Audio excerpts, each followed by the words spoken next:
Hi, my name is Jeannie Ruiz. I am Executive Director of Partners Driving STEM and one of the curriculum developers for 1080 Education.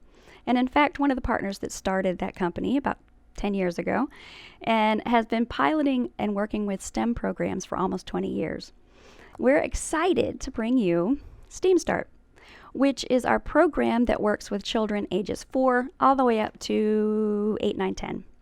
And MoonShadows is one of our unit challenges. Currently there are 8, and it takes kids on an engineering adventure using the engineering design process.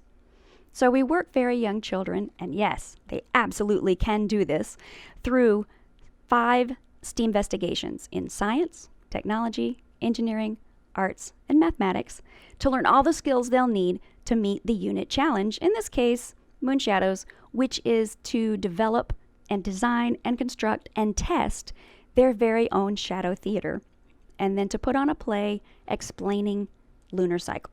We'll take you on a deeper dive to explain what each of those challenges entails, but for right now, this is a good, quickie introduction, and I'm Jeannie Ruiz, and this is STEAMstart.